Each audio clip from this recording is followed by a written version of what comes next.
let's take it off here. And let's talk about county government. Sure.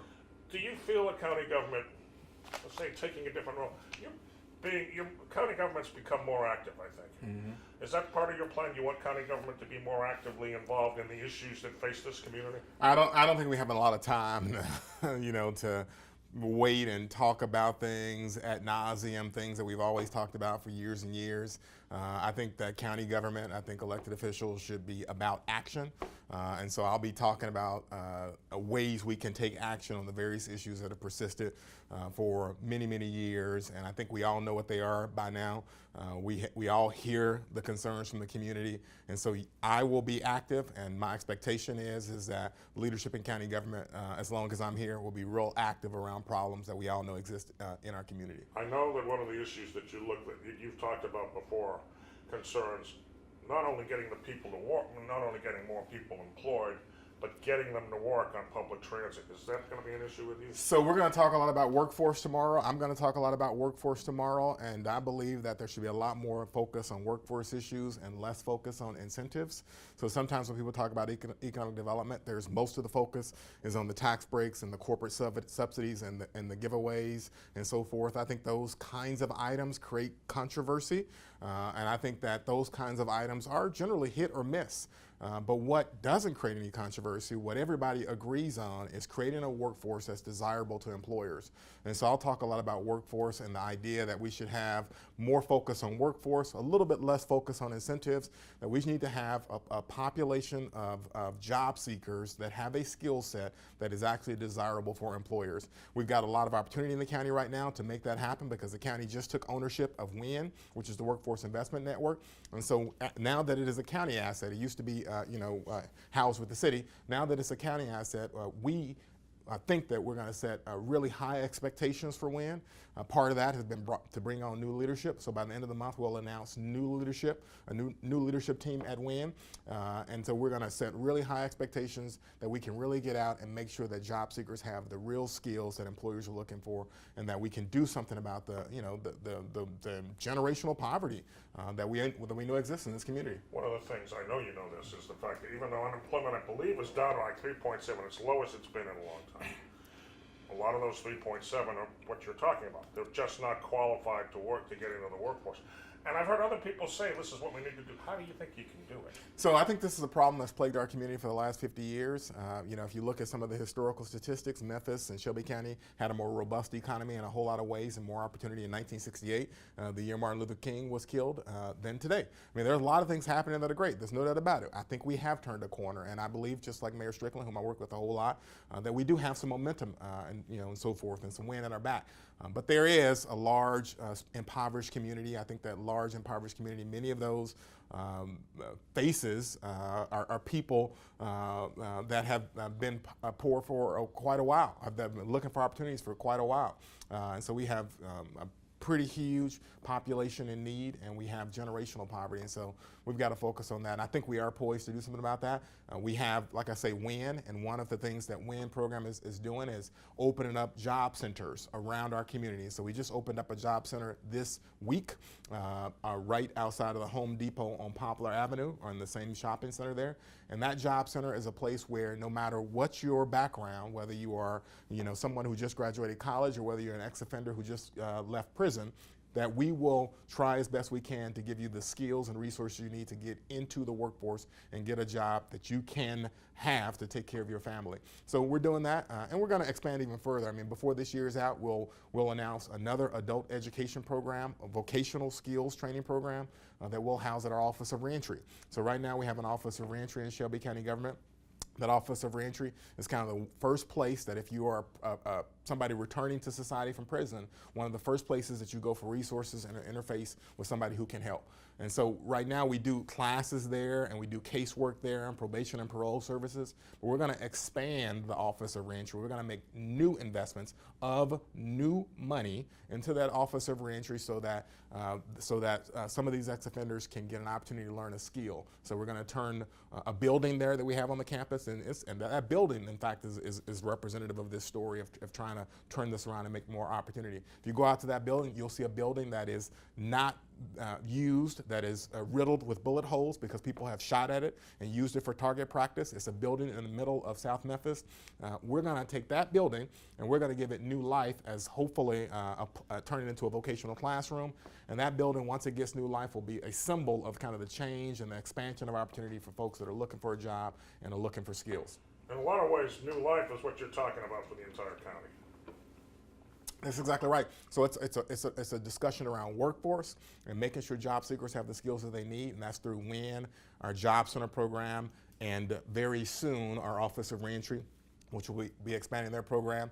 It's a conversation around transit, making sure people can move around town. And so we'll be talking about a path forward with respect to transit tomorrow. So I'll talk about kind of what I'd like to see. Obviously, a lot of this is in the lap of the county commission, but I will make a proposal to the county commission before the year is over around how we might go about investing in public transit, because it is so important. You know, I think a lot of folks have heard me talk about it before, that it's one of the most broadly impactful organizations we have in town because it has 7 million rides a year. And so when we look at all our assets, public assets and private assets, there's probably no organization in town that touches 7 million people in a year or have 7 million interactions with a customer base in a year other than transit and our school system. So we'll be talking about transit, we'll be talking about workforce. I'll talk a little bit about blight. As you know, I've tried to start a conversation around improving our neighborhoods and the empty school buildings we see around the community, and trying as best we can to try to repurpose some of those. I have not succeeded in getting any lift off that conversation, but I'll make another stab at it tomorrow and see if I can get some momentum around. We've got to do something around the empty and blighted school buildings in our community. It is not acceptable, and there needs to be some change there. What is your general opinion right now, as we go into your first state of the county? What's your general opinion right now as to the state of the county? I think the state of the county is fantastic. I think the state of the county is strong. I think that we have the most important thing is we've got the potential in this community. So we have so much talent across our county. There's 7 wonderful municipalities and 950,000 people in those municipalities that are ready to see us lift off. A lot of those folks have been here for a very long time, and we have a good mix of newcomers. We have both wealthy and hopeful. We have just black and white, and we've got tremendous diversity. So I think given that composition, I mean, we are the envy of a lot of communities around the country, given the diversity, given the wide range of perspective and the potential here. So I think the state of the county is strong, but you know, we're gonna need some leadership, and I think that's, you know, my view. That's why I ran for office, is because I did not think we had sufficient leadership across all kinds of areas in our community, and so I wanted to be part of bringing leadership to some of these offices. And so that's why I ran for office, and so I continue to believe that that's the missing piece, but that all the other kind of ingredients are already there because we've got really, really great people in this community. We're in a really great location, and we have really, really great opportunities. I remember very well sitting up in this building before, hearing people talk about transportation, and the response was, well, that's the Memphis Area Transit Authority. I don't have time for that stuff. See, that's what I'm talking about. You've decided, no. I don't care about arguments in the weeds. I care about long-standing problems that have persisted for years and years, and trying as best I can to fix them. Obviously, I don't control all the levers of influence around here, and so whether or not we invest in transit is going to be a decision that has to be made in conjunction with the county commission. But you will never see me talk about things that don't matter to the average person, right? These in the weeds arguments of there's some technical rule about blah, blah, blah. Look, people can't get around town and get to a job. Let's fix it. I mean, the same thing is true. I'll talk tomorrow about driver's licenses. We've got 600,000 people across our state that don't have a driver's license because their driver's license has been suspended because they don't have the money to pay for court fees. 600,000 people. We believe, based on that number, that at least 100,000, probably a lot more, at least 100,000 of those live in Shelby County. At least 80% of that probably is African American. So we've got tens of thousands of people, tens of thousands of African Americans in this community who cannot legally drive because they are too poor to pay court costs, right? That's why they can't drive. Their license was suspended because they don't have the money to pay court costs. And so now they can't get on the roads to get to their job, to visit their family, or to engage meaningfully, in all that this community has to offer. It means that they're exposed to all sorts of negative interactions with law enforcement. And for some of them, it means a vicious cycle back and forth through the criminal justice system. You know how much we spend, on those kinds of interactions, those kind of misdemeanor offenses that go back and forth throughout 201 Poplar? Millions and millions of dollars. And so we'll be talking about tomorrow that we really need an opportunity in this county to now issue driver's licenses. So this is a little bit different argument that's been made in the past. In the past, obviously the city of Memphis has issued ID cards, library cards, and there's been some talk about that. There was a push recently to do kind of a nonprofit ID card so you could go get medical care and so forth. This is a different scenario. What we're saying is the county already issues state IDs. The county already issues renewals of licenses on behalf of the state. The county should also be able to issue driver's licenses for people who have had their license suspended because they are too poor to pay court costs. If we could issue driver's licenses for that population, then we could change thousands of lives. Right? This is quietly one of the biggest issues in our community. I mean, it could change thousands of lives just if we could get permission from the state to add to our portfolio already, which is state IDs, state renewals, and now let us issue driver's licenses. If we could issue driver's license to this small segment of the community, we could change just thousands of lives overnight just by doing that. You probably remember several years ago, it was called the Med back then, and the Med was in serious trouble. And then it came out of it. Is Regional 1 okay, or is there trouble? You see troubles brewing out Regional 1 is okay, and I don't think I'll talk about Regional 1 tomorrow, but I think it's okay. What are you going to talk about tomorrow? What are some of the other things? So I'm going to talk about workforce. I'll talk about transit. I'll talk about density. I'll talk about juvenile justice reform. I'll talk about criminal justice reform. I've already hit on one of the aspects of criminal justice reform. It's the idea that we'll be pushing the state to see if we can get the right to issue driver's licenses in certain special circumstances. The other piece of the puzzle is 201 Poplar. It costs us $100 a day to house offenders there. $100 a day, and I think our average inmate, well, we've got 3,000 inmates down there right now. So we're nearly 3,000 inmates. So you can do the math, $100 a day, on average about 3,000 inmates in 201 Poplar. It's $100 million a year. It's over $100 million a year. No matter how you cut the math, it's over $100 million a year in local money that we spend to house people at 201 Poplar. The vast majority of people in 201 Poplar are housed there because they have not had a hearing. So these are innocent people. These are not criminals, right? Because there has been no criminal determination of guilt. So we spend over $100 million a year as a county to house people that are, for the most part, innocent, at least so far. And so there's a better way of doing that. And so we're going to talk about that $100 million investment that we make per year and how we might trim that investment while still keeping us safe, but open us up to the possibility that those resources could be used more profitably to improve the lives of thousands and thousands of folks around our community. Obviously, these are some of the type of things going to require help in Nashville. Are you ready? Well, the 201 Poplar thing we could do on our own, right? The 201 Poplar thing, the fact that we house, nearly 3,000 folks there at a cost of $100 a day and spend $100 million in local money to do it, we could do that on our own. I mean, obviously it takes more than just our office because there's a lot of decision makers. This is a democracy after all. And so it takes the agreement of to get something done, it takes the agreement of our office for sure, but also the DA and the sheriff and the Memphis Police Department and the judges. And to a certain extent, the clerks also. The good news is that all those folks are working together. I mean, there's a history in this community actually of a lot of those folks working together. For example, the DA and the law enforcement officials work together customarily all the time.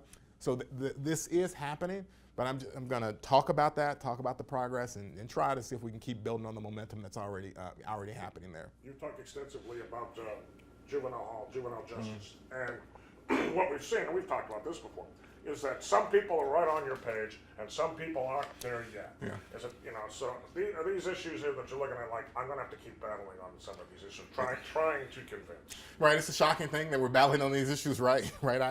But we are, because again, I think that everybody, if they really peel back and step back for a moment, I think we're all on the same page that we should help kids. And I think everybody believes we should invest and help kids, and particularly we should help those who are most vulnerable. Well, there are kids who are vulnerable who are in our custody. They're right now downtown at the juvenile detention facility. There are 100 of those kids, and they are in trouble. Almost all of those kids have experienced a trauma, and now they are housed in a facility that was built for detention-only purposes. So they don't have the adequate programming, social services, or clinical services that they actually need in that facility. And so I've said, let's do something about it, right? And there's been an outpouring of people talking about it and so forth, and that's a good thing. And a lot of folks say, well, I want to come in and help. And I say, well, where are you going to go? There is no place for you to provide social services, not an adequate place in the current facility. There's no place for them. There's no adequate place for them to visit their parents or visit with their lawyers on many days in that facility. There's no adequate place if there's a scuffle for them to get medical care in a timely fashion in that current facility. There's no adequate space for the sheriff to have an office in that current facility, right? So, all these are real problems if we're going to change our approach from detention to one of rehabilitation. And that has got to be our mission with respect to the kids that are in our care and custody. It is the right and moral thing to do. And so, yeah, I'll keep battling, but it's something we should all, I think, be on the same page about. And just to back up, and I don't know if this is useful, but so our approach to kids who commit crime has been twofold. We said we've tried as best we can to never detain a kid if they commit a minor crime. And so we've created a lot of programming around that, and I'll talk about that tomorrow too. And that program includes things like alternatives to incarceration. And so we're continuing to expand alternatives to incarceration. In some cases, the kid has to be arrested or detained. Some of it's per state law. For example, a kid who commits a crime, a serious crime, a crime with a gun, state law says they have to be arrested and they have to be detained. We don't have any options other than to push to change the state law. So in those cases, and that represents the universe down there now, kids that more or less we have to detain because of the seriousness of their crime, in those cases, our mission has to be rehabilitation. We can't just throw them away either. So on the cases where we have discretion, we want to do no detention. On the cases, for the most part, when we have no discretion and arrest and detention is required because of the nature of the crime, we still need to try to rehabilitate them. And that's because of the moral responsibility. That's also because we've got to have a plan for the future. And we know that the kids that are detained have a high rate of recidivism and cycling in and out of the criminal justice system for the rest of their lives. So either we pour into them when we have them detained and we keep them locked up for on average about 24 days, either we pour into them and give them the help they need for those 24 days when we have them, or we know what's going to happen. Almost all of them come in and out of the criminal justice system for the rest of their lives. So let's do something about it. Let's rehabilitate those kids, and let's figure out more alternatives to incarceration for the kids that commit minor crimes where we have a little bit more discretion. I'm going to wrap this up here. Is there one thing out there that you look at, and maybe Mike will mention tomorrow, that if there's one thing that you want to focus on more than anything else, or if there's one thing out there that's a problem that you think we're going to have to address this sooner or later?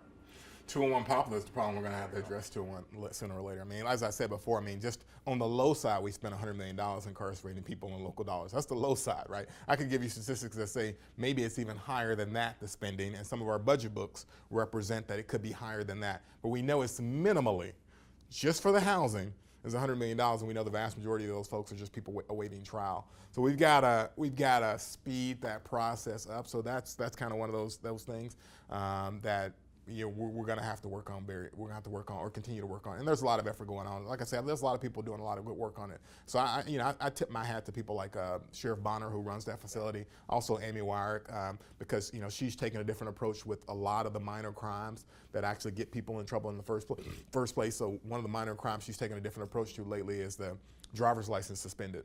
So I've talked about the 100,000 or so that live in Shelby County that have had their driver's license suspended because they're too poor to pay fees. A lot of those folks are still getting the interaction with law enforcement, but for many of them, our district attorney has announced that she will not prosecute those cases anymore. So that's a recent decision to change that. That's a great decision. So that's gonna cut into some of our population. But there's a whole lot more we can do. So that's the kind of real emergency situation for the next 12 months. Emergency is maybe not the right word. The right word is near crisis, right? I don't want to call it a crisis. It's near crisis. That's probably the right word. And but the good news is, another other kind of thing out there that is just to getting the population engaged in government and politics. And I think they are, right? They're increasingly engaged in politics and government. 7 years ago when I started, 8 years ago when I started, they weren't, and it was troubling. But I think the public is so engaged right now, and you see a lot of folks taking ownership of their government, and I think that's really encouraging. So hopefully that'll continue. But if that continues, we'll stay focused on the real issues.